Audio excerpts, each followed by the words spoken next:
absolutely beautiful morning in Hong Kong on a Sunday. Sun was out after 4 days of rain, so I decided to take my drone up to the peak to see if I can get some shots. As you can see, there was a little bit of smog about, but not enough to bother anyone, and I was getting some awesome footage for the day. As is sometimes the case, I was in a bit of a hurry to take off with my first flight, but nevertheless I took off, and I wasn't fully aware of how much battery power I had. In hindsight, I probably had about 60-65% when I took off. My first flight was just going to be a recon flight to get a bit of an idea of what things looked like from up there. I'd taken off from amongst the trees, so I knew I had to not spend too much time in the air, and as it was going to take me a few more minutes to get back through the trees to where I took off from.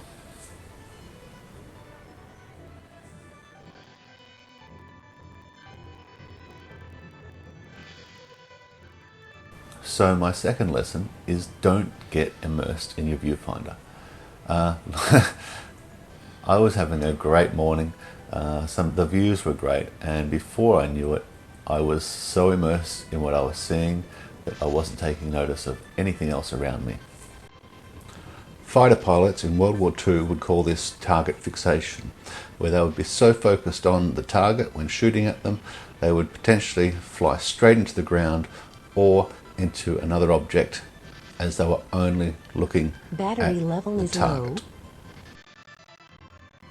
So as soon as I got that 30% warning, I immediately turned around and got a visual on where I had taken off from to give me a bearing of getting back in time. 30% isn't a lot, but it should be plenty to get me back to where I was headed. So once I had a bearing on where I was going, I started making some rapid descents, but I kept following the general direction of where I had to go. As you can see there, I even tilt the camera up to get a view because I wasn't concerned at all at this point. I knew where I was going, had a good idea of how long it would take me, including time from getting down from the height that I was, and things were proceeding as normal.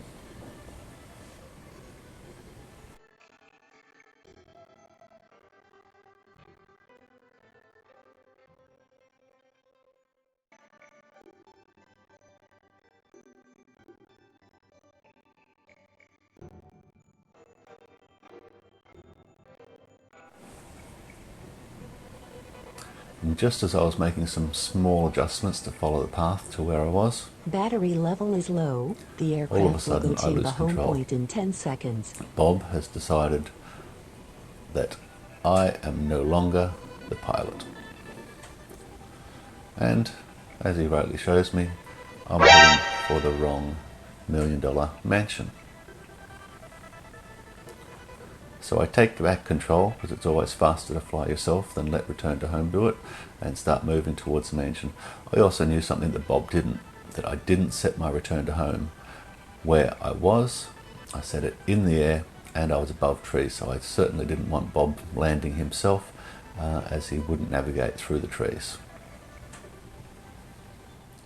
Battery level is Just low. as I'm bearing down on the mansion where I want to get close to, Bob snatches back control from me again, and we fight for a little bit on who is going to be flying the aircraft. Now at this point in my head, I'm thinking, if I land on this multi-million-dollar mansion, at least I know where the drone is. If I land in those bushlands on that steep hillside, there's no way I'm getting it back. Battery level is low. Landing. But once again, Bob decides that I am no longer in command. I don't have the required knowledge to bring it down safely, so he takes control. In fact, we've reached the point of no return, and we are going down. All I have is a little bit of control over side and front and back, but the aircraft is in complete descent.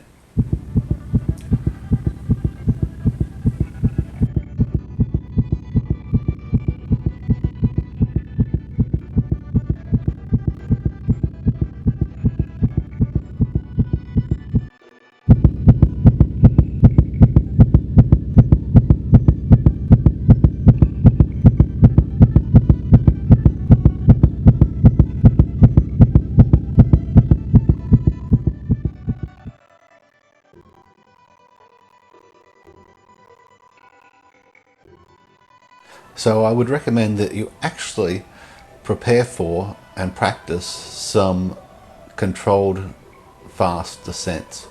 I was lucky. I have, I guess, some good reflexes. I picked my spot well, and I got to a small spot on the pathway without any trouble. It would have only taken one false movement for me to not be able to land where I did land. So definitely have a go at practicing those. Maybe fly to the point where you are comfortable forcing the drone to do a controlled land, or just lock your position to down and only control left and right attitudes until you're comfortable with landing. Number 5 is get it back up in the air. That day I had 5 batteries with me, but I only used one, and it's my biggest regret.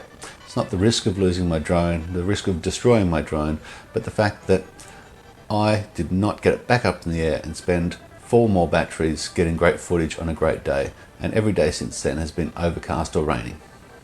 So the most important thing is keep flying. You're going to learn from mistakes, you're going to have mistakes, you're going to have accidents, but learn from it.